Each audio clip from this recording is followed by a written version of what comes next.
Selamat jumpa lagi. Salam sejahtera untuk kita semua. Yang saya hormati Bapak Ibu orang tua, anak-anak yang saya kasihi. Pada hari ini kita bertemu kembali. Persiapan pembelajaran di SMPK Kolose Santo Yusuf II Malang. Berikut akan kami sampaikan kurikulum SMP Kolose Santo Yusuf II Malang pada tahun pelajaran 2020-2021. Mohon nanti menjadi perhatian Bapak Ibu dan anak-anak agar pada saat mengikuti kegiatan belajar mengajar nanti menghasilkan hasil yang jauh lebih baik dari apa yang diinginkan. Mari Bapak Ibu, anak-anak, kita lihat struktur kurikulum di SMPK Kolose Santo Yusuf Malang. Kurikulum SMPK Kolose Santo II Malang tahun pelajaran 2020-2021.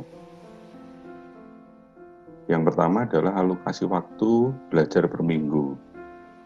Siswa-siswi kelas 7, 8, dan 9 dalam satu minggu akan menerima pembelajaran intra sebanyak 44 jam. 44 jam, KKM setiap pelajaran 75. Nilainya 75 ke atas berarti tuntas. Kalau mendapatkan nilai di bawah 75 itu berarti di bawah KKM, artinya belum tuntas.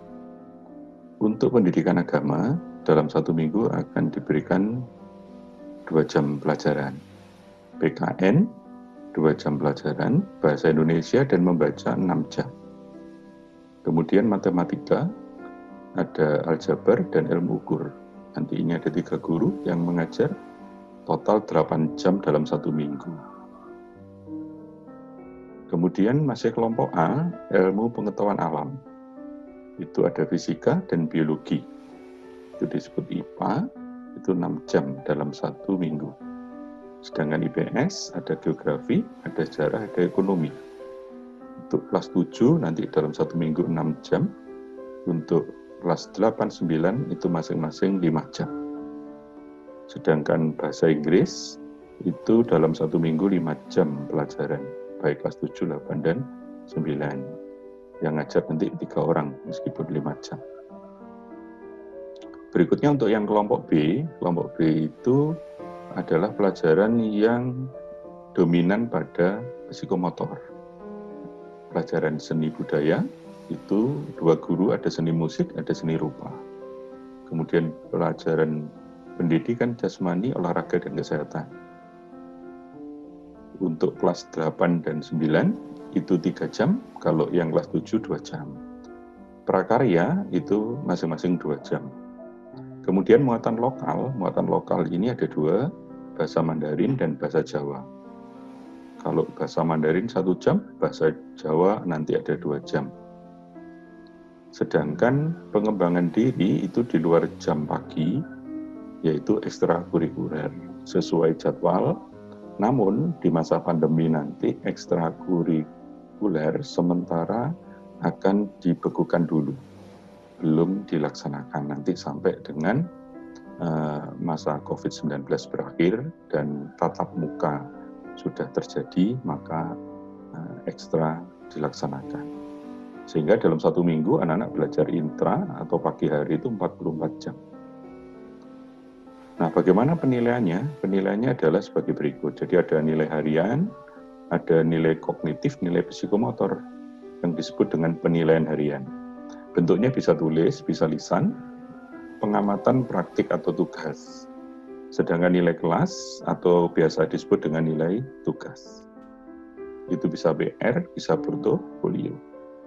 Sedangkan untuk nilai akhir, baik semester atau PAT, itu bentuknya tertulis. Namun ada pelajaran psikomotor, misalnya olahraga, prakarya, itu nilai praktek juga diperhitungkan.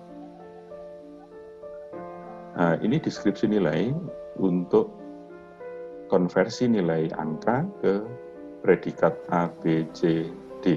Tidak saya bacakan. Ini kalau ketuntasannya sama kognitif psikomotor 75. Hanya artinya begini, jadi kalau anak-anak mendapatkan nilai 90, itu berarti masuk kategori A.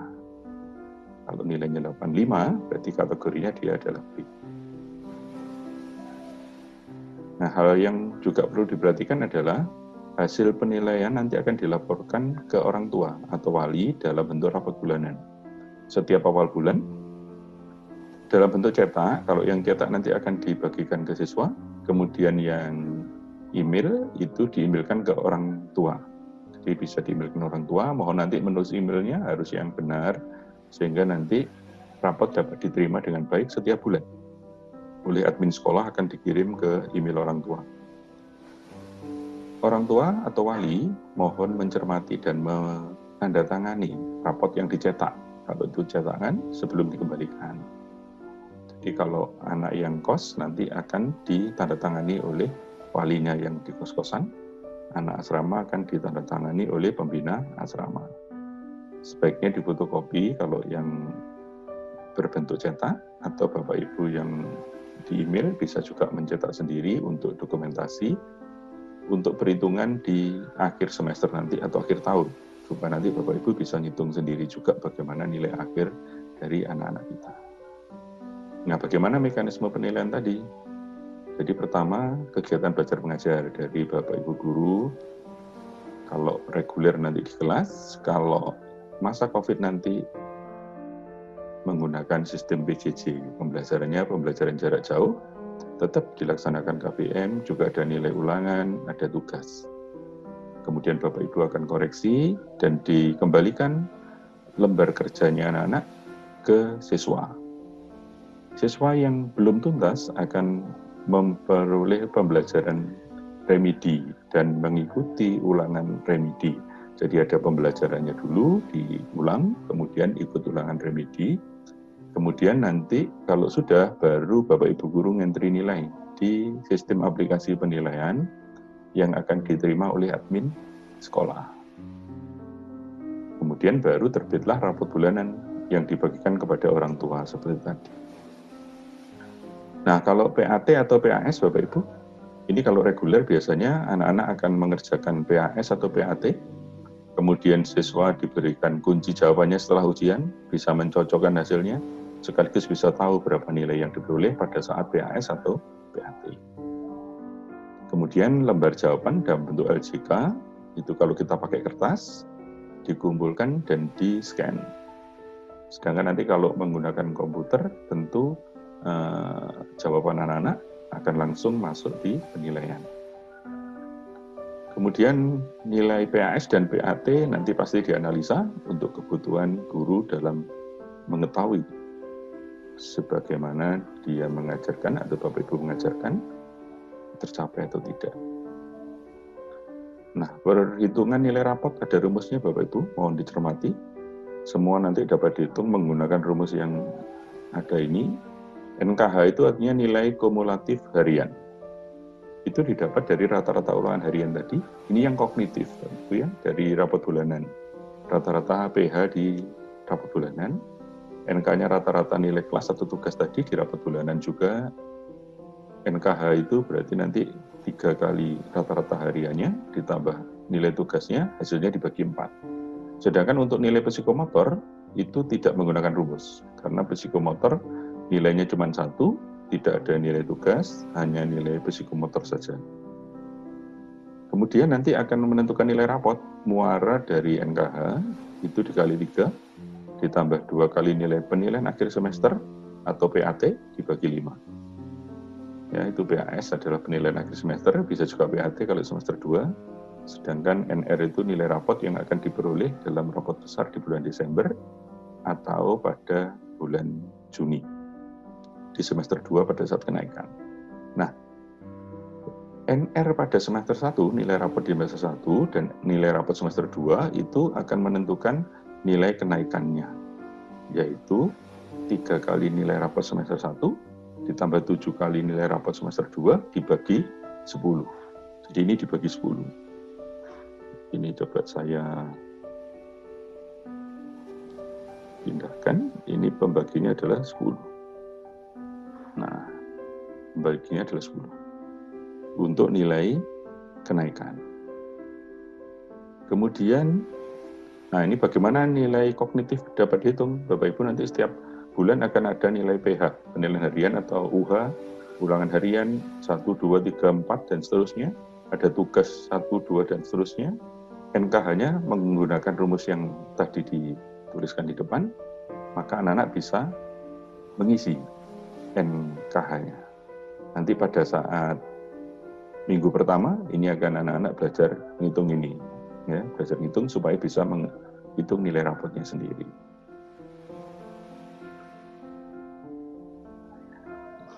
Nah, berikutnya untuk kelas 9. Kelas 9, untuk tahun ini sudah tidak ada ujian nasional, tapi ujian nasionalnya dalam bentuk AKM di kelas 8.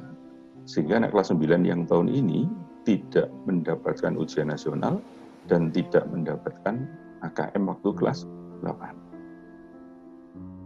Kemudian ujian sekolah tetap, karena ujian sekolah itulah yang sebenarnya menentukan kelulusan anak-anak dalam bentuk ujian praktek ataupun tulis ujian sekolah.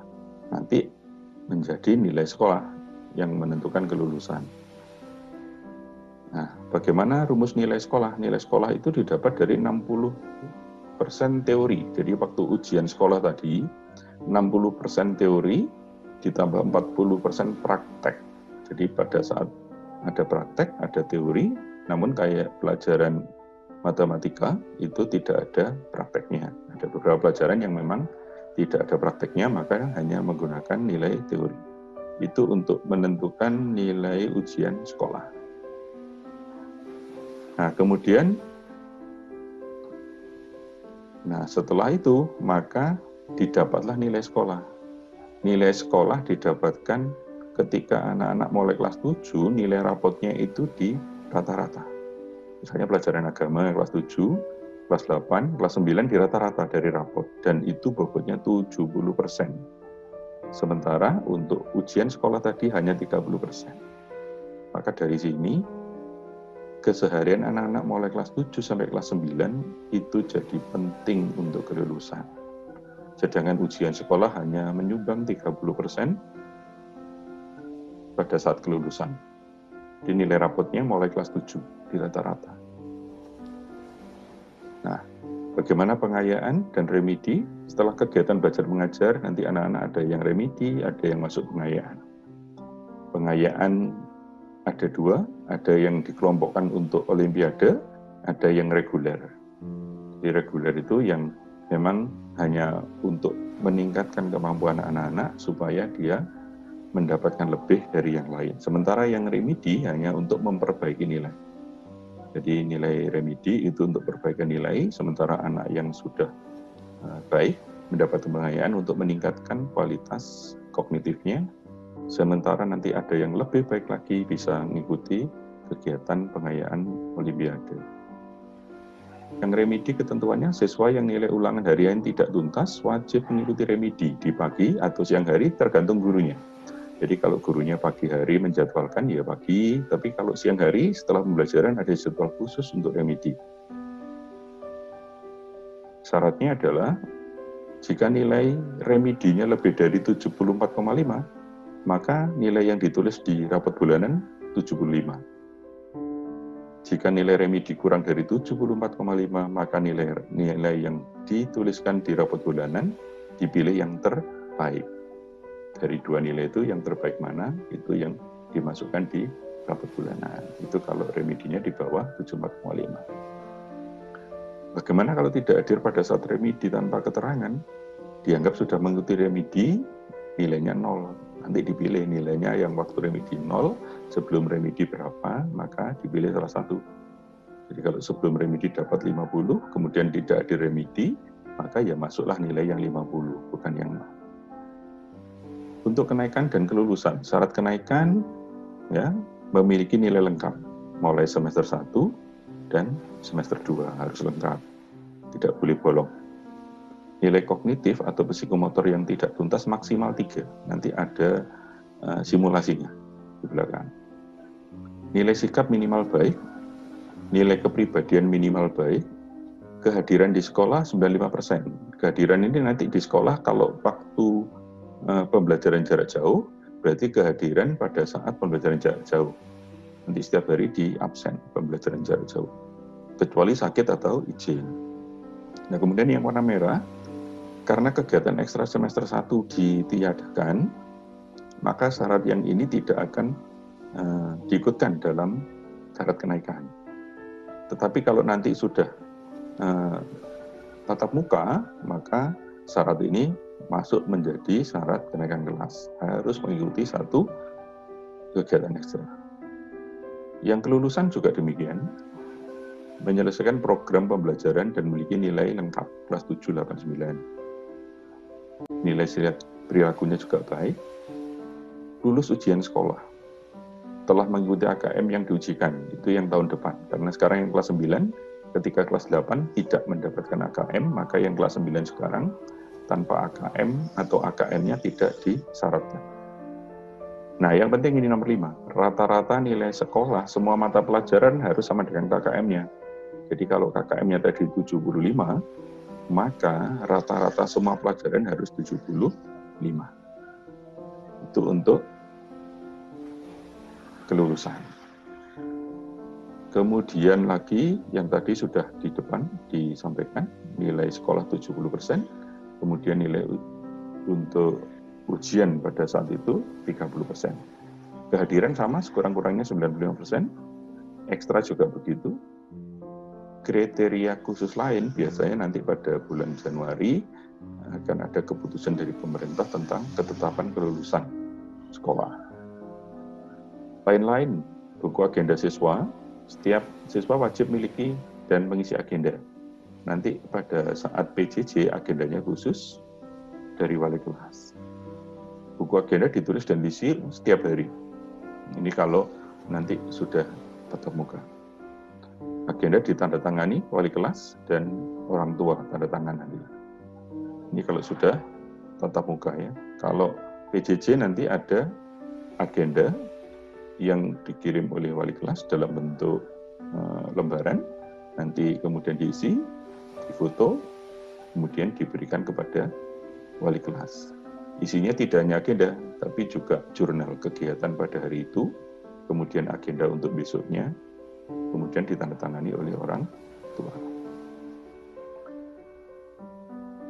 Kemudian lagi, ini contoh agenda. Kalau sekarang hari Selasa, maka yang ditulis hari Rabu. Ini kalau agenda itu berarti agenda untuk pertemuan berikutnya. Sementara kalau jurnal itu pada hari ini, kegiatannya apa ditulis. Nanti untuk PJJ ada jurnal, ada agenda. Nah, ini kasus anak-anak yang tidak naik, ya, tidak naik. Contohnya ini, kenapa tidak naik? Karena nilai yang tidak tuntas ada 4 pelajaran, matematika, IPA, IPS, olahraga. Jadi, baik kognitif atau psikomotor harus tuntas dua-duanya, baru dikatakan tuntas. Jadi, meskipun IPA-nya dapat 78, tapi karena kognitifnya 70, psikomotornya 78, maka IPA dianggap tidak tuntas. Sehingga tidak tuntasnya 4, maka tidak naik. Ini semester 2 nanti, ya, tentunya semester 2. Beda dengan yang kedua, nilainya ini pas-pasan, tapi anaknya naik. Yang nggak tuntas, matematika, IPS. Tuh, Mandarin sama bahasa Jawa, kenapa itu 2, tapi kok anaknya ada 4 pelajaran tidak tuntas, kok naik? Karena Mandarin bahasa Jawa itu muatan lokal, itu ngitungnya 1 di rata-rata dulu. Ya, di rata-rata dulu. Nah, itu alasannya adalah karena sebagian besar anak-anak yang di Santo Yusuf itu bukan dari suku Jawa, maka diberikan pilihan bahasa Mandarin. Sehingga nanti kalau yang bahasa Jawanya kurang, maka bahasa Mandarinnya bisa menutup. Jadi bisa mengkompen pelajaran bahasa Jawa dan sebaliknya. Anak-anak yang dari Jawa mungkin Mandarinnya yang kurang bisa ditutup oleh bahasa Jawa. Sehingga dihitung 1, sehingga anak ini tidak tuntas 3 dan disebut naik. Ini tidak naik karena ada 4 pelajaran. Meskipun yang lain nilainya tinggi-tinggi. Jadi nilainya tinggi tapi tetap tidak naik karena ada 4 pelajaran tidak tuntas. Bagaimana kalau tidak masuk saat ulangan, Bapak Ibu?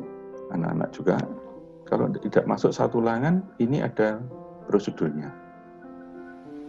Kalau ada suratnya biasanya lewat wali kelas atau satu ke kepala sekolah, satu ke wali kelas. Wali kelas akan menyampaikan kepada guru.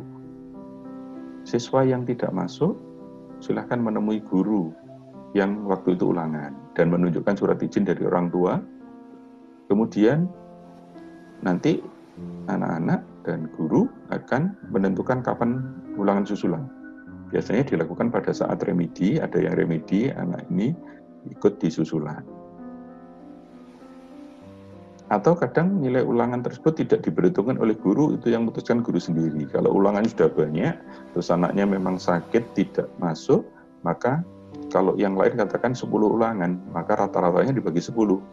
Sementara anak ini mungkin karena sakit, 1 kali tidak masuk, maka dia dibagi 9, membagi rata-ratanya.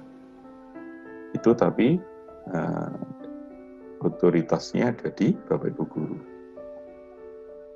Kalau tanpa keterangan, maka nilai ulangan siswa tersebut adalah 0. Kalau memang pada saat ulangan tidak masuk tanpa keterangan, nilainya 0.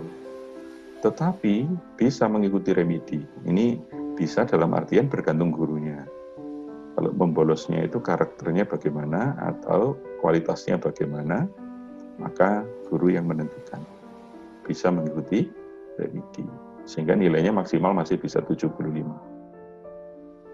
Kalau ada nilai yang salah Bapak Ibu, siswa silahkan menemui guru yang terkait. Salahnya di nilai apa, membawa rapot dan bukti kertas ulangan.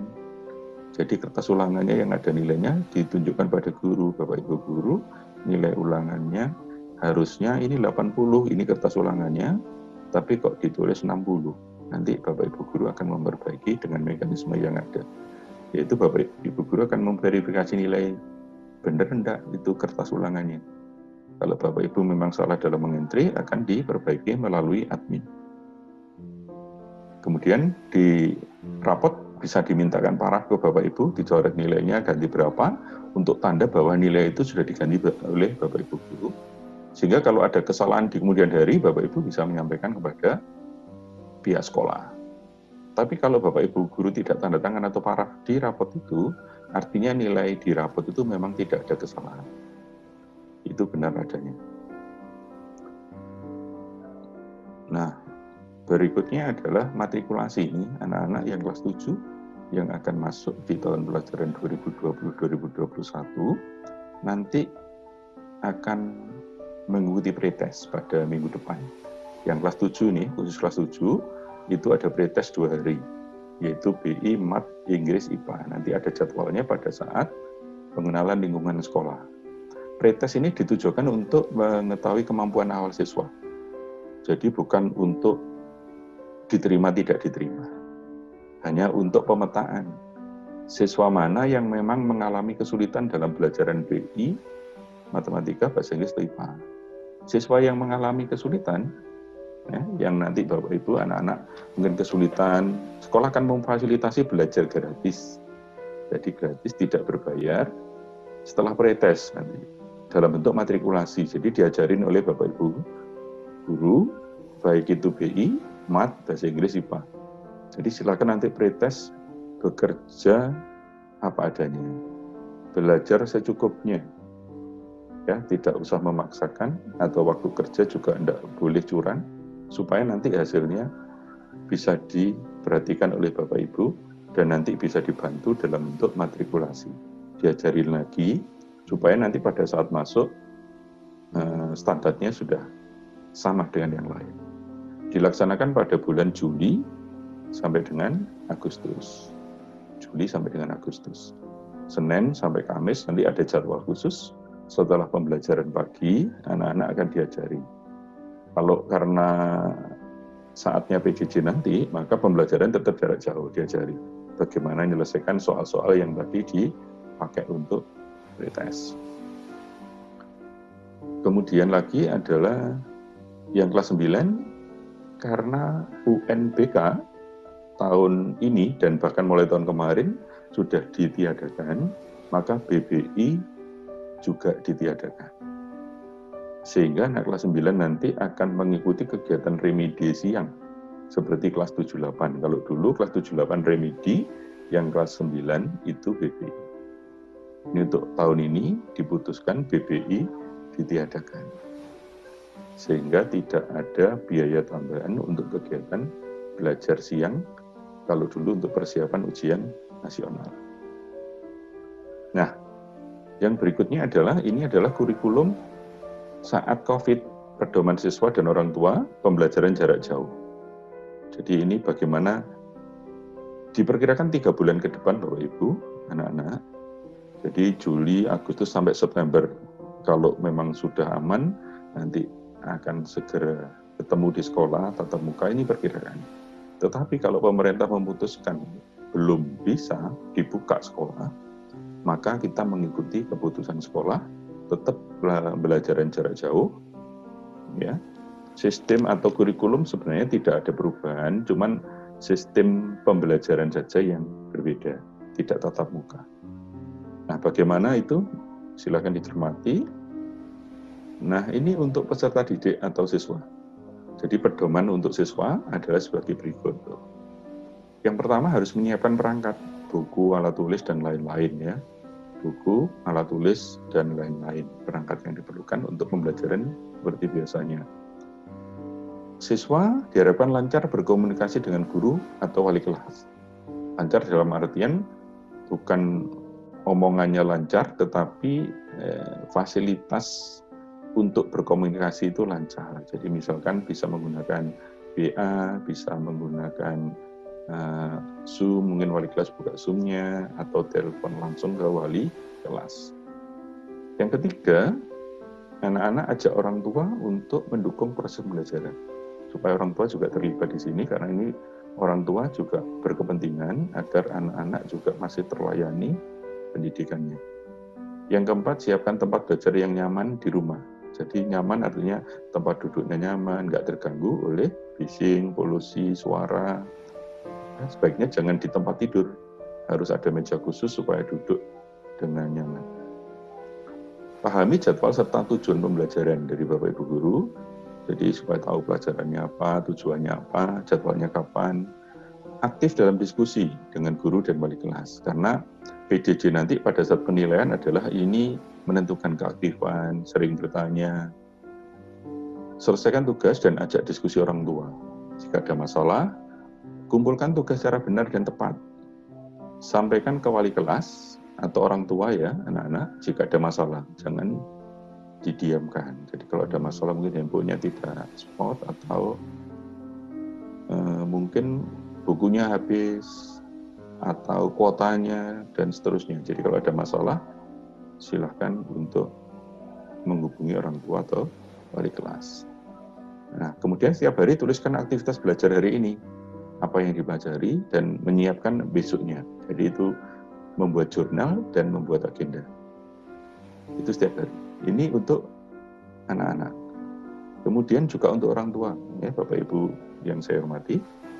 Untuk orang tua, satu, orang tua harus menyepakati cara berkomunikasi dengan sekolah atau dengan wali kelas nanti ya, wali kelas. Silakan bersepakat komunikasinya pakai apa, pakai WA atau pakai yang lain silakan, atau telepon. Nanti silakan Bapak Ibu berdiskusi rencana pembelajaran sesuai dengan kondisi anak-anak yang ada. Kemudian yang ketiga, menyiapkan perangkat pembelajaran.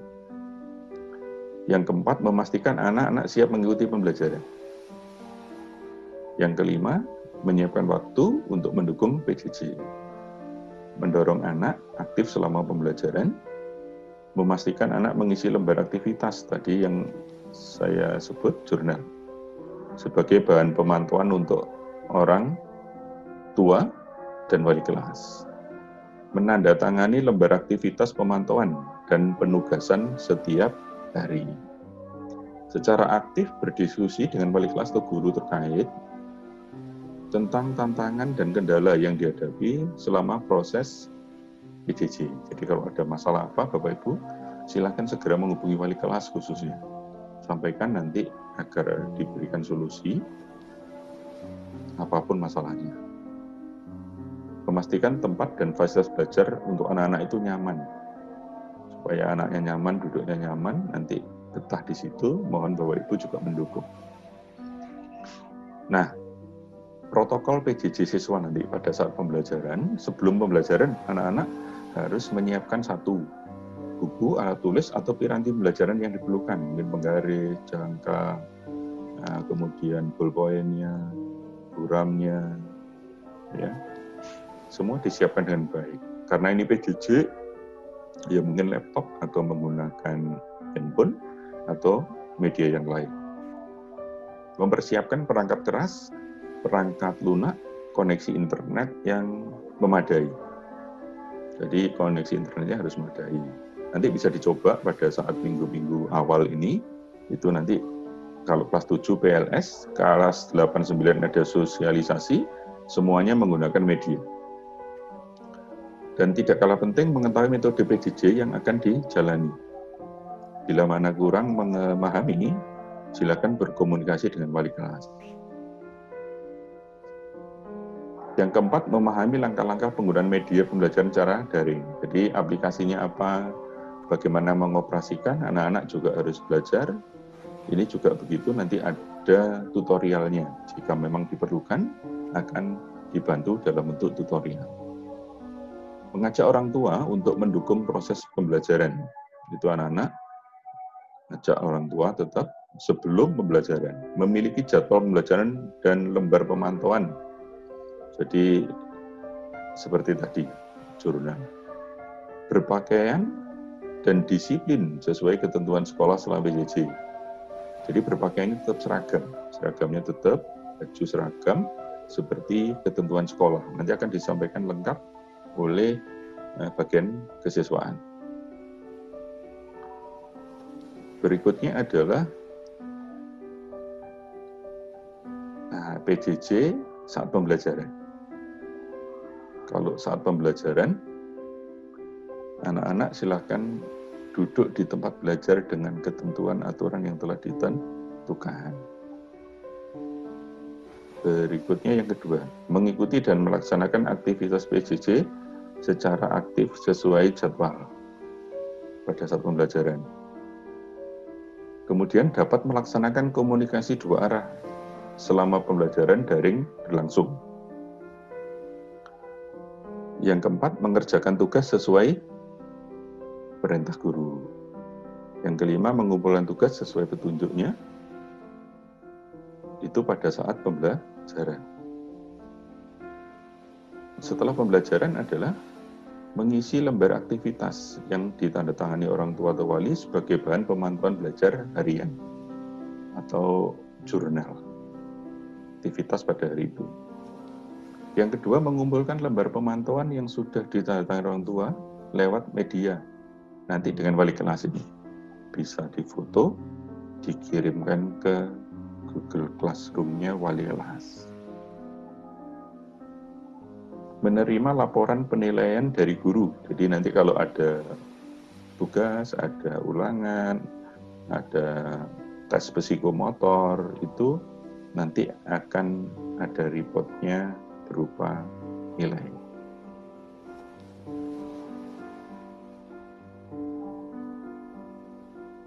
Nah, bagaimana waktunya ini? Ini menjadi penting. Setiap hari anak-anak presensi dimulai 6.30 sampai 6.50. Masuknya di Google Classroom guru jam pertama. Jadi, nanti aktivitas anak-anak, pengumuman tugas dan lain-lain, semuanya ada di Classroom. Ada Classroom wali kelas, itu digunakan untuk menyampaikan informasi kegiatan kelas. Ada Classroom-nya guru, itu untuk kegiatannya guru, menyampaikan PR atau menyampaikan materi, atau dalam bentuk pengumuman yang lain. Sementara 6.50 sampai jam 7 WIB ya, bagi anak-anak yang ada di Papua, yang ada di Ternate, ada di Sulawesi atau Kalimantan, mengikuti waktu WIB. Jadi waktu Indonesia Barat. Jadi kalau ini di Papua sudah 2 jam lebih siang. Jadi anak-anak presensinya pukul 8.30. Tapi menggunakan waktu Indonesia. Kalau bagian barat itu hingga pukul 6.30. Nah, pembagiannya sebagai berikut. Jadi anak-anak nanti ada media komunikasi tatap muka langsung dengan guru bidang studi, ada yang online, ada yang offline, ada yang daring, ada yang luring. Pembagiannya seperti yang ada di tampilan PPT ini, mulai pukul 7 sampai pukul 12 itu yang menggunakan media Zoom tatap muka. Sementara yang menggunakan classroom saja itu pukul 7 sampai pukul 13. Nanti akan disampaikan lagi pada saat pengenalan lingkungan sekolah. Sedangkan kalau hari Jumat dan Sabtu itu hanya 6 jam. Sehingga yang menggunakan media Zoom untuk tatap muka sampai pukul 10.50, sementara yang menggunakan classroom yang tidak menggunakan Zoom itu sampai pukul 11.40. Nah, itulah informasi yang perlu kami sampaikan berkaitan dengan kurikulum. Jadi kalau Bapak Ibu, anak-anak nanti ada hal yang perlu ditanyakan, silakan ditulis, bisa disampaikan kepada wali kelas, atau nanti bisa telepon juga ke di call center sekolah juga ada. Tapi sebaiknya mungkin menulis dulu ke wali kelas, nanti akan kami tanggapi, bisa kami sampaikan dalam bentuk jawaban dan kami share di grup kelas masing-masing. Gitu. Ini Bapak Ibu, mungkin setelah ini juga ada sesi, kalau ada sesi tanya jawab juga bisa nanti untuk menggunakan waktu sesi tanya jawab setelah kegiatan presentasi atau PPT kurikulum disampaikan. Nanti mungkin panitia akan memberikan waktu untuk tanya jawab. Saya rasa semua akan berhasil jika ada sinergi antara anak, keluarga sekolah, dan lingkungannya. Sekian dari kami. Terima kasih. Mohon maaf kalau ada kekurangan. Tetap bersemangat dan saya tunggu pertanyaan.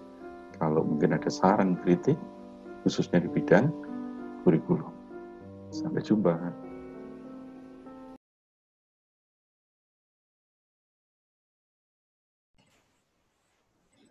Selamat pagi Bapak Ibu dan anak-anak yang terkasih. Saya Rika Kartikasari dari bidang kesiswaan akan memaparkan tentang program kesiswaan untuk tahun ajaran 2020-2021. Tema tahunan sekolah kita tahun ini yaitu Aku Anak yang Taat, Jujur, Rajin, dan Terampil. Tema ini diharapkan menjadi dasar karakter-karakter yang kita tanamkan kepada siswa. Kita dapat menanamkan karakter-karakter ini melalui kegiatan pembiasaan. Selama masa pandemi COVID-19 ini, kami sangat mengharapkan dukungan dari orang tua untuk menerapkan pembiasaan-pembiasaan ini. Pembiasaan yang pertama, yaitu taat. Meskipun kita belum bisa untuk pergi ke tempat ibadah, diharapkan siswa tetap menjalankan ibadah dengan baik, misalnya dengan berdoa bersama dengan keluarga. Pembiasaan yang kedua yaitu jujur. Dalam pembelajaran jarak jauh ini, banyak sekali celah untuk siswa dapat bertindak curang, khususnya saat ulangan. Maka orang tua diharapkan selalu mendukung dan memotivasi siswa untuk bertindak jujur. Yang ketiga, yaitu rajin. Selama masa pandemi COVID-19 ini, siswa akan menghabiskan sebagian besar waktu di rumah. Maka, siswa diharapkan menghabiskan waktunya untuk melakukan kegiatan-kegiatan yang positif. Misalnya membantu orang tua mengerjakan pekerjaan rumah tangga. Siswa diharapkan tetap rajin dan tidak bermalas-malasan. Yang berikutnya yaitu terampil. Saat ini, pemerintah sedang menggalakkan program ketahanan pangan. Maka, kami mengharapkan salah satu keterampilan yang dikuasai oleh siswa yaitu membudidayakan tanaman pangan. Kegiatan ini akan menjadi salah satu materi dalam kegiatan MPLS atau Masa Pengenalan Lingkungan Sekolah nanti. Berikutnya, program tahunan. Sekolah kita memiliki beberapa program tahunan untuk menampung bakat, minat, menjalin kebersamaan siswa. Program-program tersebut antara lain studi wisata, pentas seni, outbound, rekreasi, civita, dan lain-lain. Namun, pelaksanaan program-program ini akan ditunda sampai pandemi COVID-19 berakhir. Berikutnya, tata tertib siswa. Tata tertib siswa yang sudah berlaku di sekolah kita yaitu yang ada di buku pedoman. Namun, selama pandemi COVID-19 ini, akan diberlakukan tata tertib siswa khusus pembelajaran jarak jauh dan belajar dari rumah.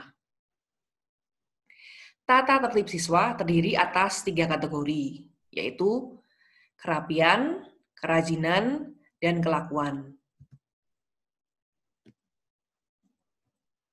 Kategori yang pertama yaitu kerapian. Siswa wajib memakai seragam sesuai jadwal. Pembelajaran akan dilakukan dengan 2 cara, yaitu daring dan luring. Untuk daring, siswa akan menggunakan media Google Classroom, sedangkan untuk daring, siswa akan menggunakan media Zoom. Sebagai catatan, bagi siswa kelas 7 yang belum mempunyai seragam SMP, diizinkan untuk memakai seragam SD masing-masing. Berikut ini adalah seragam yang berlaku di sekolah kita. Untuk hari Senin dan Selasa, yaitu seragam biru putih.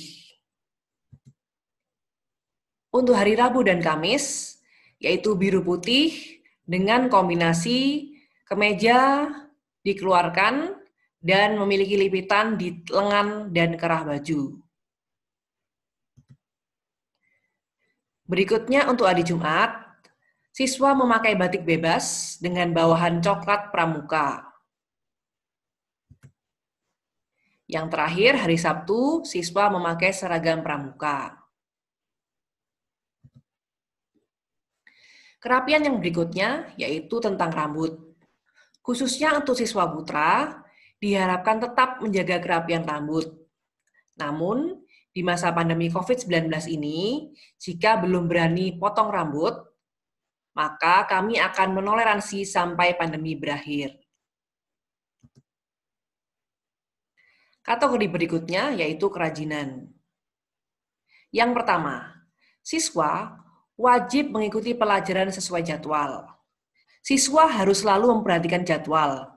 Khususnya pada pembelajaran luring, siswa harus membuka kelas Google Classroom untuk mapel yang berbeda-beda. Yang kedua, siswa wajib mengumpulkan tugas tepat waktu. Siswa diharapkan tetap menjaga kedisiplinan, khususnya dalam hal ketepatan waktu. Berikutnya, siswa wajib login 10 menit sebelum sesi daring dimulai. Hal ini untuk mencegah adanya kendala teknis yang dialami siswa. Berikutnya, untuk luring, saat pembelajaran luring, jam pertama, siswa wajib melakukan presensi di Google Classroom paling lambat pukul 6.50 WIB. Untuk mapel berikutnya, presensi paling lambat 10 menit setelah sesi dimulai. Kemudian, jika siswa berhalangan hadir, siswa wajib meminta izin kepada wali kelas. Dan siswa wajib selalu memantau pengumuman di grup WhatsApp atau Google Classroom wali kelas, karena semua pengumuman akan disampaikan lewat grup ini. Berikutnya, siswa wajib melaporkan lembar pantau yang sudah ditandatangani orang tua kepada wali kelas di Google Classroom wali kelas. Paling lambat pukul 7 malam setiap harinya. Lembar pantau merupakan media. Orang tua memantau jurnal kegiatan siswa dan agenda siswa untuk besok. Di dalam lembar pantau ini, orang tua juga bisa menuliskan catatan atau evaluasi pembelajaran hari ini. Berikut ini adalah contoh dari lembar pantau. Tabel yang pertama yang paling atas yaitu jurnal kegiatan. Jurnal kegiatan merupakan laporan kegiatan pembelajaran hari ini. Tabel berikutnya yang berada di tengah yaitu agenda. Agenda merupakan jadwal kegiatan dan materi yang akan dipelajari besok. Tabel yang paling bawah yang terakhir merupakan tabel catatan atau evaluasi. Di dalam tabel ini, siswa ataupun orang tua dapat menuliskan catatan atau evaluasi atas pembelajaran hari ini. Yang terakhir, orang tua wajib menandatangani lembar pantau ini. Dan sebagai catatan, siswa dapat mencetak lembar pantau ini di kertas HVS atau boleh membuat tabel sendiri di buku tulis. Kategori yang berikutnya yaitu kelakuan. Yang pertama, siswa wajib menggunakan akun yang diberikan oleh sekolah. Untuk pembelajaran jarak jauh, siswa hanya boleh menggunakan akun email yang diberikan oleh sekolah untuk menjaga keamanan data pribadi siswa. Yang kedua, siswa wajib mengikuti pembelajaran dengan tertib, tidak sambil melakukan aktivitas lain. Kecuali untuk minum, siswa diperkenankan minum kapan saja. Yang ketiga, siswa wajib mengaktifkan kamera dan berada dalam posisi tampak kamera. Dan siswa wajib meminta izin kepada guru jika hendak meninggalkan posisi tampak kamera. Hal ini khusus untuk pembelajaran daring lewat Zoom.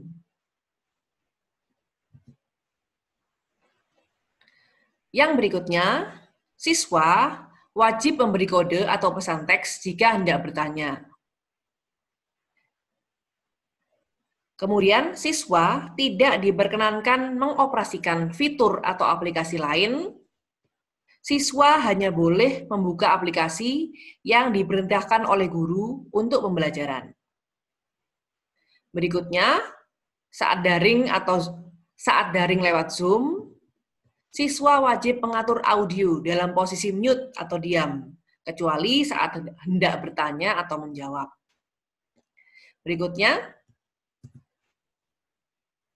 siswa wajib berkomunikasi dengan sopan, baik kepada guru maupun siswa lainnya. Siswa harus menjaga kesopanan dalam berkomunikasi secara lisan maupun tulis. Kemudian, siswa wajib mengerjakan tugas atau ulangan dengan jujur.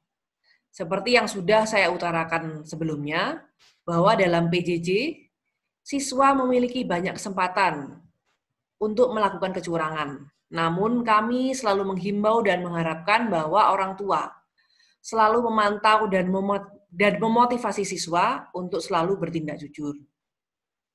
Yang terakhir, siswa wajib memperhatikan etika dan estetika ruangan pembelajaran.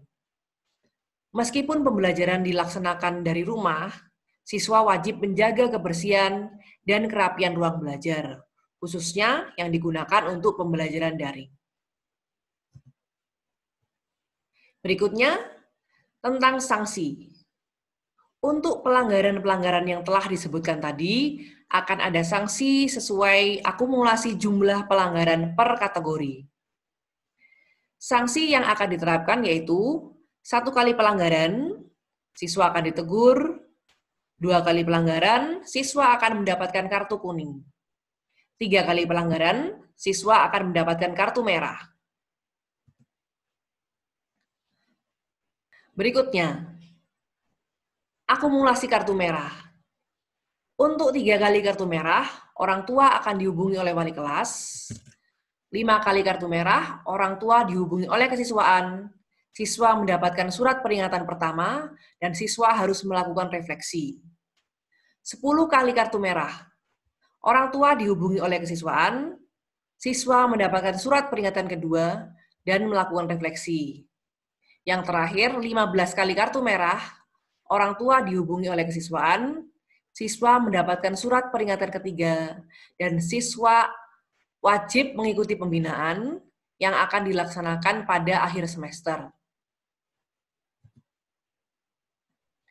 Sebagai catatan, hal-hal yang tidak tertulis pada tata tertib ini akan mengikuti tata tertib yang telah berlaku di sekolah, yaitu yang ada di buku pedoman, atau sesuai dengan kebijakan yang diputuskan oleh kesiswaan. Yang terakhir yaitu lain-lain. Yang pertama, tidak ada kegiatan ekstrakurikuler dan bina iman selama masa pandemi COVID-19 ini. Dan juga tidak ada jam khusus untuk kegiatan literasi. Maka, literasi akan masuk dalam kegiatan setiap mata pelajaran, siswa membaca materi hari sebelumnya. Yang terakhir, akan ada kegiatan refleksi bersama wali kelas pada hari Sabtu setelah pelajaran jam terakhir melalui media Zoom dan Google Classroom. Dalam kegiatan refleksi, siswa dan wali kelas mengevaluasi kegiatan selama seminggu. Contohnya mengenai apa yang dirasakan siswa, kesulitan yang dialami, dan mencari solusi bersama-sama. Demikianlah penjelasan dari kami tentang program kesiswaan. Terima kasih atas perhatiannya, dan Tuhan memberkati.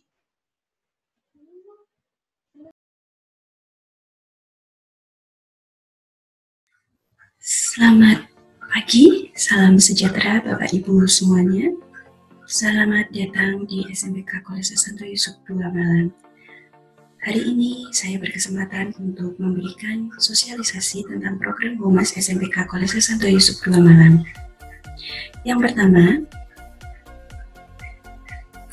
kami berterima kasih atas kepercayaan Bapak Ibu yang telah memilih pendidikan putra-putri Bapak Ibu di SMPK Kolese Santo Yusuf II Malang. Berkat kerjasama banyak pihak, SMPK Kolese Santo Yusuf II Malang dapat dikenal luas, bukan hanya di Kota Malang, melainkan juga di luar kota, bahkan di luar Jawa. Dari hasil polling yang telah Bapak Ibu isi dalam angket orang tua kelas 7, SMPK Kolese Santo Yusuf II Malang banyak diperkenalkan oleh para alumni dan juga sanak saudara. Oleh karena itu, kami berterima kasih kepada banyak pihak yang telah memberikan promosi baik bagi SMPK Kolese Santo Yusuf II Malang. Program Humas yang kedua adalah tentang penerimaan dan penyerahan siswa. Untuk penerimaan dan penyerahan siswa, kami membuka layanan PPDB, di mana dalam program tersebut Humas bekerja sama dengan TU. Kami melayani pendaftaran Bapak Ibu, putra-putri Bapak Ibu, dan juga kami di akhir tahun ajaran akan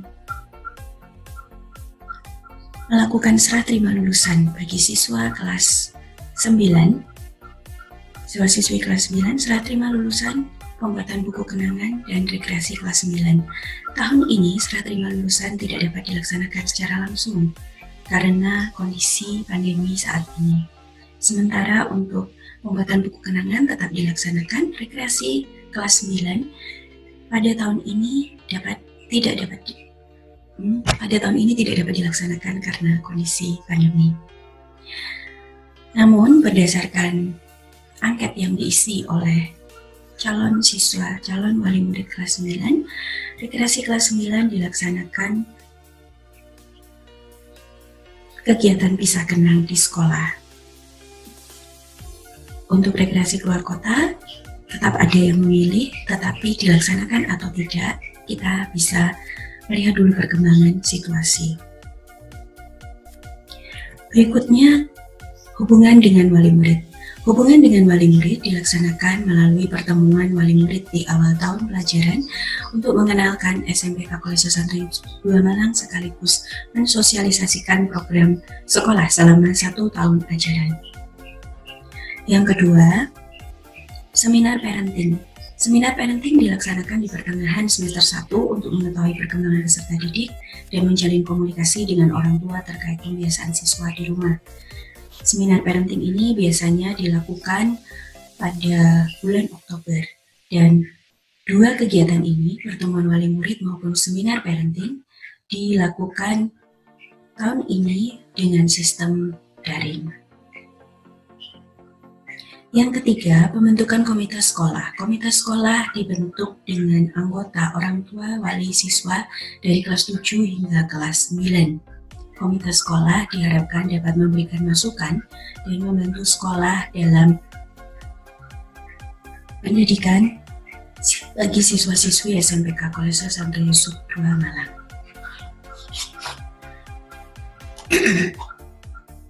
Satu tahun yang lalu, beberapa siswa yang mengalami kesulitan ekonomi dan juga kebetulan ada orang tua murid yang dengan sukarela membantu biaya pendidikan. Mengingat kondisi saat ini yang semakin tidak menentu, kami mengajak Bapak Ibu yang berkenan untuk ikut peduli bagi siswa-siswi SMPK Kolese Santo Yusuf II Malang. Jika berkenan membantu siswa yang mengalami kesulitan ekonomi, Bapak Ibu dapat menyampaikan kepada Humas SMPK Kolese Santo Yusuf II Malang, kepada saya, Ibu Filda.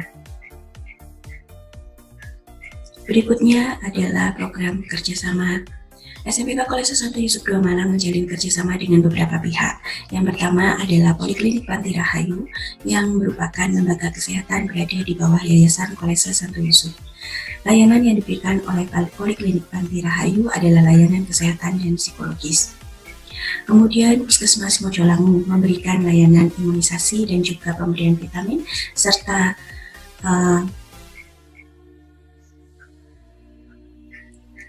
tablet penambah darah. BNN Kota Malang, kita bekerja sama untuk tes narkoba dan juga penyuluhan narkoba. Radar Malang dan Malang Pos, kami bekerja sama dalam hal peliputan. BNPB Kota Malang untuk pembelajaran bagi anak-anak tentang simulasi bencana. Kerjasama dengan lembaga lain. Yang pertama, studi wisata. Studi wisata dilaksanakan pada semester 1, tetapi mengingat kondisi saat ini, studi wisata tidak dapat dilaksanakan. Ini merupakan program tahunan dan merupakan program yang sangat dinanti-nanti oleh putra-putri Bapak Ibu, jadi oleh siswa-siswi SMPK Kolese Santo Yusuf II Malang, karena mereka memiliki kesempatan untuk bisa belajar di luar sekolah. Yang kedua, home visit. Home visit dilakukan untuk membantu dan juga melihat lebih dekat kondisi siswa-siswi yang sedang menghadapi masalah. Yang ketiga, kegiatan mengisi acara di luar sekolah. Kegiatan ini dilakukan untuk mengembangkan bakat dan minat putra-putri Bapak Ibu, sekaligus juga dilakukan untuk mempromosikan SMPK Kolese Santo Yusuf II Malang. Bekerjasama dengan tempat kos. Kegiatan bekerjasama dengan tempat kos dilakukan untuk menjalin kerjasama dan juga menjalin hubungan yang baik dengan tempat kos, di mana sekolah dan juga Bapak Ibu orang tua menitipkan putra-putri Bapak Ibu selama bersekolah di SMPK Kolese Santo Yusuf II Malang, sehingga kami perlu mengetahui bagaimana kondisi tempat kos, tempat tinggal putra-putri Bapak Ibu. Berikutnya, layanan bimbingan dan konseling. Apabila putra-putri Bapak Ibu maupun Bapak Ibu orang tua ingin menyampaikan masalah tentang kesulitan belajar maupun masalah perkembangan anak, dapat menghubungi guru bimbingan dan konseling. Ada 3 guru bimbingan konseling di SMPK Kolese Santo Yusuf II Malang sesuai dengan jenjang kelas putra-putri Bapak Ibu. Untuk kelas 7, Bapak Ibu dapat menghubungi Ibu Endah. Kelas 8, Bapak Ibu dapat menghubungi Ibu Wahyu, dan kelas 9, Bapak Ibu dapat menghubungi Ibu Firly. Konsultasi untuk siswa dapat dilakukan setelah jam pelajaran, sedangkan konsultasi untuk Bapak Ibu orang tua dapat dilaksanakan pada jam belajar siswa. Tentu saja Bapak Ibu dapat menghubungi via WA dan membuat janji sebelum berkonsultasi. Berikutnya, call center.